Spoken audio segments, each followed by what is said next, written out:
firman.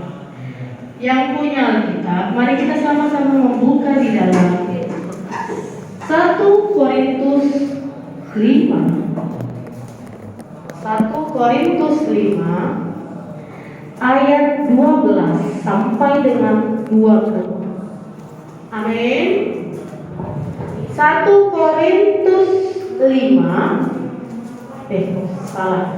1 Korintus 6. 1 Korintus 6 ayatnya yang ke-12 sampai dengan yang ke-20. Dapat? Ya. 1 Korintus 6 ayat 12 sampai dengan 20. Yang dapat bilang amin. Mari kita membacanya. Ayat pertama, Miss. Ayat yang kedua, anak lelaki. Ayat yang ketiga, anak perempuan. Dan kemudian kembali lagi seperti begitunya. Yang ayat pertama bukan Miss, guru-guru semua ya, ibu-ibu, kebetulan ibu-ibu yang ada di sini. Ayat ke-12, ibu-ibu. Ke-13 nanti anak lelaki. Ke-14 anak perempuan. 15 balik lagi seperti itu. Korintus 6 ayat 12 sampai dengan 20. Dapat misalnya Korintus 6. 1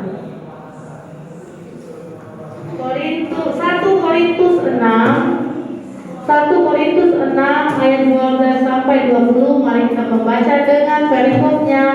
Nasihat terhadap percabulan. Jadi ibu-ibu yang punya, mari kita membaca bersama. Segala sesuatu hal baik itu, tetapi bukan semuanya berguna. Segala sesuatu hal bagiku, tetapi aku tidak membiarkan diriku diperhamba oleh sesuatu apapun.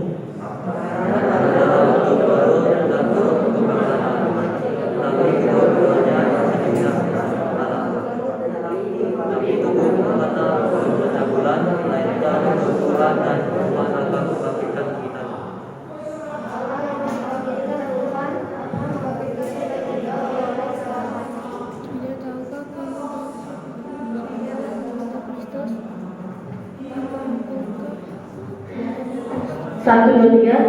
Tidak tahukah kamu bahwa tubuhmu adalah anggota Kristus? Akan kuambilkan anggota Kristus untuk menyerahkannya kepada percabulan? Sekali lagi, tidak.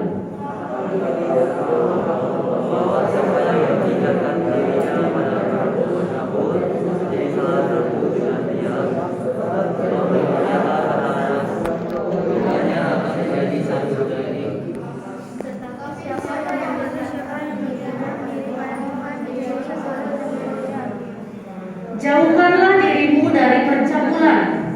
Setiap dosa lain yang dilakukan manusia terjadi di luar dirinya. Tetapi orang yang melakukan percabulan berdosa terhadap dirinya sendiri. Atau tidak tahukah kamu bahwa tubuh adalah yang berkudus yang berkudus yang kamu peroleh dari Allah, dan bahwa kamu bukan diri kamu sendiri.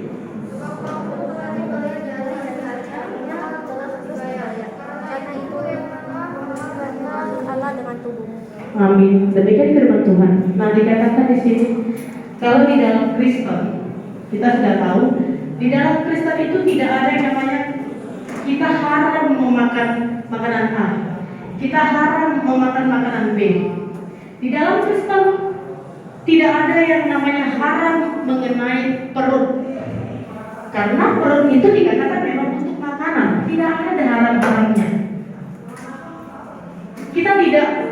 Kalau ada yang mengatakan, orang lain mengatakan, keyakinan lain mengatakan kami haram A, B, C, D. Kristen gak ada kata haram, karena Tuhan telah menebus semuanya. Tidak ada haram mengenai apa yang kamu makan. Tapi walaupun begitu, bukan berarti karena tidak haram sesuka-suka kita. Dikatakan di sini, walaupun tidak ada haram atau semuanya halal, boleh kita diajarkan untuk menimbang, memilih, memilah mana sih yang berguna buat saya, mana bermanfaat buat saya. Jadinya kita, dan kemudian nih saya suka nih, saya makanan favorit saya itu kan kali tidak haram nih makan KFC. Terus saya diperbudak sama si KFC. Saya nggak mau makan kalau nggak KFC. Apapun ceritanya makanan saya harus KFC. Every day, setiap menit, setiap waktu kita makan. Tidak, itu namanya kita diperbudak. Karena Tuhan bilang kita tidak haram. Apapun boleh kalian makan hanya untuk perut kalian. Tapi bukan berarti tidak ada yang haram. Yang haram bagi kita adalah, yang haram buat orang Kristen adalah apa yang ada di dalam hatimu keluar, ada yang ada di pikiranmu melewati hatimu dan keluar melalui mulutmu. Ya, apa yang kamu pikirkan keluar melalui mulutmu dan kamu lakukan di dalam tindakanmu, itu yang haram. Semuanya halal, nah. Miss, apa ada yang haram? Yang haram itu adalah bersaksi dusta. Itu haram. Sebenarnya bukan itu yang terjadi, tapi kita memutar balik fakta. Itu namanya bersaksi palsu. Itu ada ganjarannya. Itu haram buat kita. Kemudian apalagi perbuatan perzinahan, itu juga haram buat kita karena melalui pikiran, lewat ke hati, dan akhirnya kita lakukan. Perbuatan percabulan itu haram buat kita. Nah, kalian bagaimana? Lebih baiklah kalian menjauhi semua itu, menjauhi pikiran-pikiran yang akan menyakiti Tuhan. Ingat, tubuhmu adalah bait Allah. Tubuhmu itu bukan milik, tubuh kita ini bukan milik kita. Tubuh kita ini adalah milik Tuhan. Bait Allah itu bukan serta-merta hanya gereja, kita datang gereja. Itulah yang namanya bait Allah. Itu hanya bentuk fisiknya, tapi bait Allah itu adalah kita. Kita bait Allah. Tubuh kita adalah milik Tuhan. Masa kita mau mengotori bait Allah? Kita aja ke gereja, kita jaga. Nggak mau kita buang bungkus permen di sebarang tempat. Kita jaga baik fisik itu. Yang namanya gereja itu kita jaga. Apakah kita sebagai baik rohani seperti ini tidak bisa menjaga? Harus bisa. Harus bisa. Biar Tuhan senang masuk ke dalam baik kita, ke dalam diri kita. Biar Tuhan makin berkarya dan pakai kita dalam kehidupan sehari-hari. Kita harus menjadi garam dan terang. Bagaimana caranya kita menjaga bait Allah? Jaga dirimu. Untuk kalian ini harus dikatakan jaga dirimu dengan tidak perlu memikirkan yang belum layak untuk kalian pikirkan. Contohnya apa, Miss? Jangan dulu kalian berpacaran. Ya, dari berpacaran timbul di dalam pikiran, di dalam hati, dan akhirnya perbuatan yang tidak disenangi Tuhan.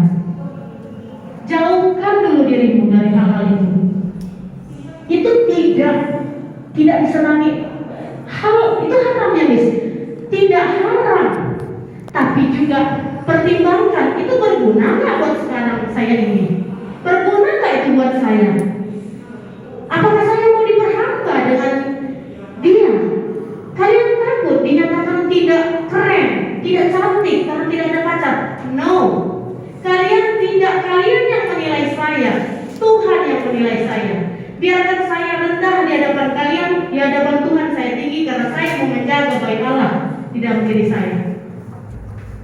Usia-usia kalian ini masih harus bisa mengontrol pergaulan.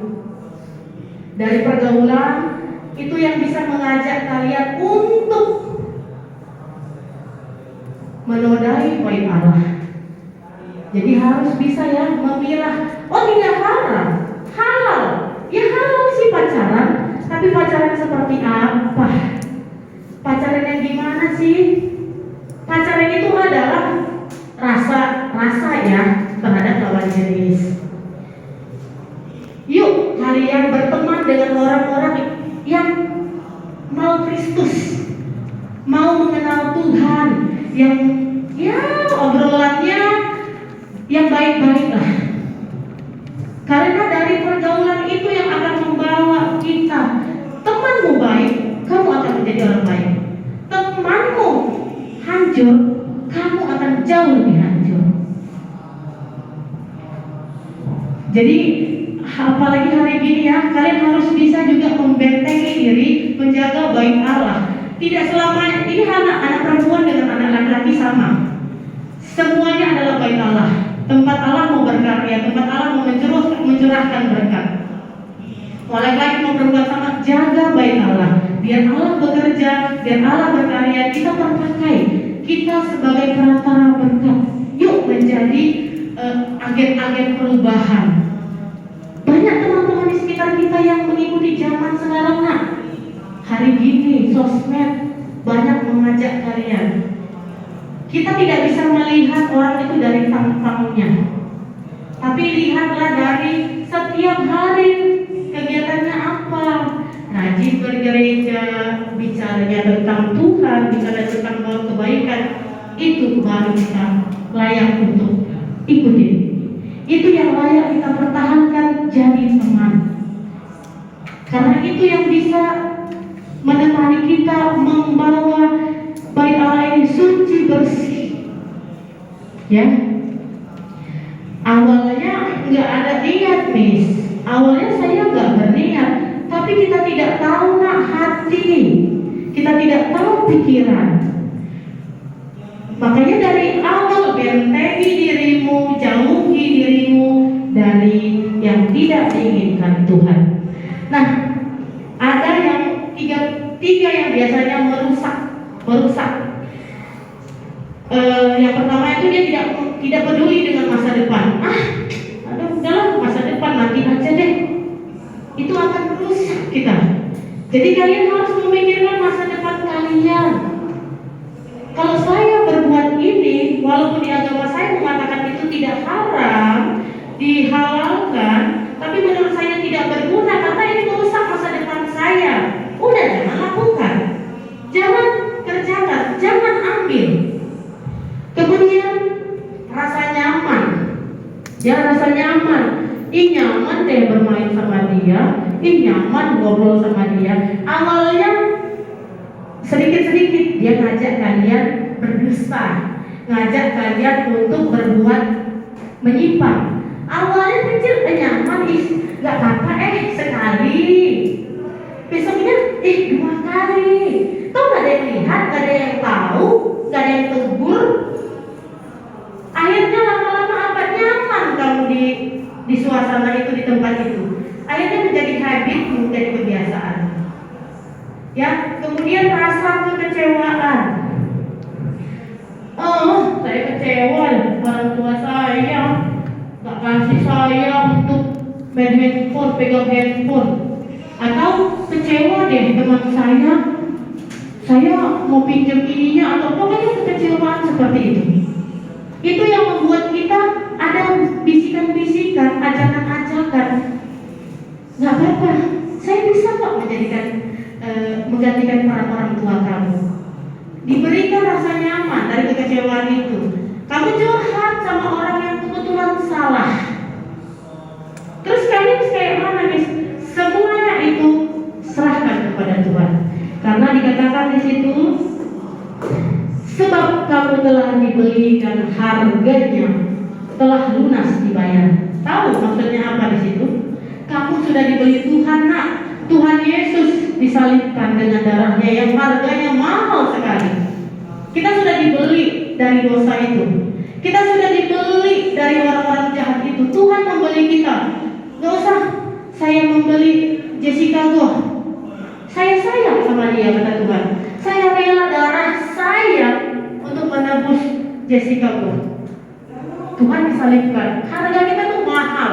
Harga kita itu mahal. Jadi ingat, karena Tuhan telah membeli dan dengan harga yang sangat mahal dan tak ternilai harganya, yuk kita jaga baik Allah. Pikirkan mana yang penting, mana yang tidak penting. Kalian di sini yang penting adalah dan halal dan sangat penting belajar dengan baik. Fokus belajar, nggak usah memikirkan A, B, C, D nanti.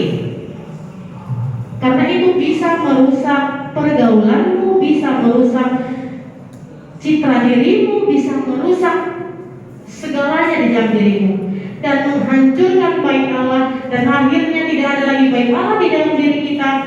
Ya udah, kita tidak punya, sama seperti kalau kita kehilangan gereja fisik.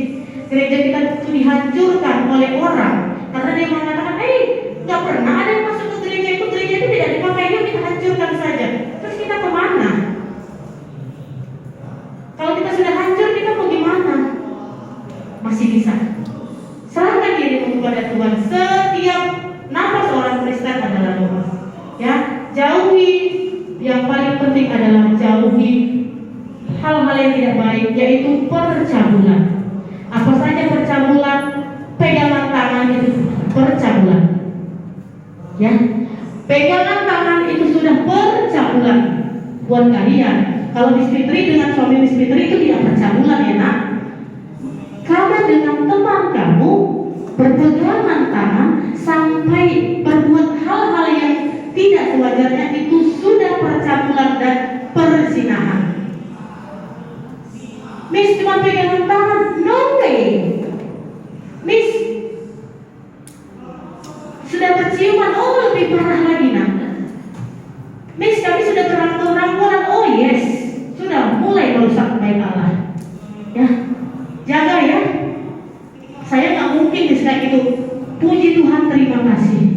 Kamu bisa berkata seperti itu dan harus tetap kokoh seperti itu. Harus bisa jaga bentengi dirimu. Miss yakin anak-anak Kristen di sini tidak ada yang berpikiran seperti itu yang merusak baik Allah di dalam dirinya. Amin. Bisa jaga? Of course. Nanti ada waktunya Tuhan kirimkan baik Allah juga buat kalian. Sama-samalah kalian membangun baik Allah bersama, dan akhirnya semakin megahlah nama Allah, nama Kristus semakin dimuliakan atas karena adanya kita. Suatu saat jangan pernah takut kalian dinyatakan A, B, C oleh orang. Biarkan orang menilai kita rendah, Tuhan menilai kita tinggi. Ya, jangan tiap hari nafas kita adalah doa. Tidak harus tutup mata yang kayak mana-mana, enggak. Dalam hati hening sejenak, Tuhan saya mau A, Tuhan saya mau B, jagain hati saya. Amin, Tuhan pasti bekerja. Amin. Demikian firman Tuhan hari ini. Semoga bisa di dalam hati kita masing-masing dan berbuah menjadi terang buat kita bersama. Amin.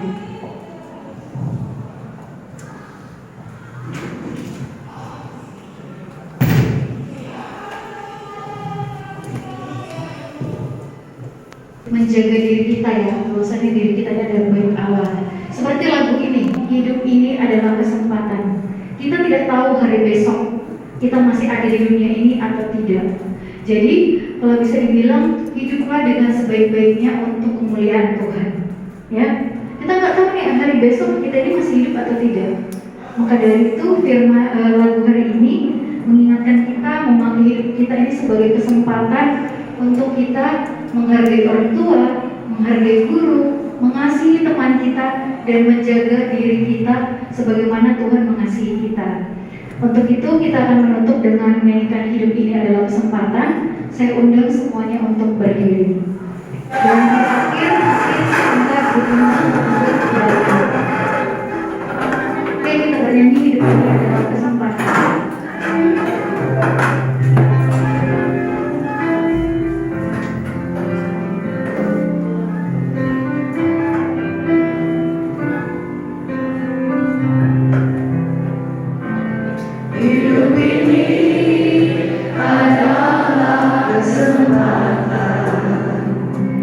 Hidup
Hidup ini untuk melayani Tuhan.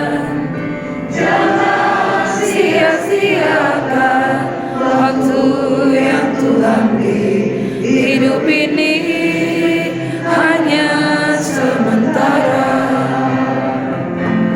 Oh Tuhan, pakailah hidupku selagi aku masih kuat. Bila saatnya nanti ku tak berdaya lagi, sudah jadi berkat. Oh Tuhan, pakailah hidupku selagi aku masih kuat. Bila saatnya nanti ku tak berdaya lagi, hidup ini sudah jadi berkat. Hidup ini sudah jadi berkat. Kita berdoa. Tuhan, terima kasih untuk firman yang menguatkan kami, biar kami sadar bahwa tubuh kami adalah milik Tuhan. Mulai dari rambut sampai kaki kami hanya pakai untuk memuliakan Tuhan melalui perbuatan, tutur kata kami, ucap kami Tuhan, dan sikap kami terhadap sesama, biarlah itu hanya untuk memuliakan Tuhan.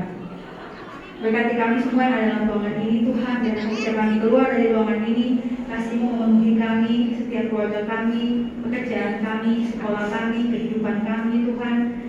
Semua orang Tuhan yang Tuhan hadirkan di tengah-tengah kami, biarlah kami juga bisa menjadi berkat bagi mereka. Kami akan melanjutkan kegiatan kami sampai jam pulang nanti. Tuhan berkati, biarlah semua kegiatan yang akan dilangsungkan nanti itu semua hanya untuk menyenangkan hati Tuhan. Ampunilah setiap dosa dan kesalahan kami Bapa, berkati kami dalam nama Yesus Kristus yang hidup. Kami berdoa kepada Bapa di surga. Haleluya. Amin. Terima kasih. Terima kasih. Ibu, balik ke Tuhan.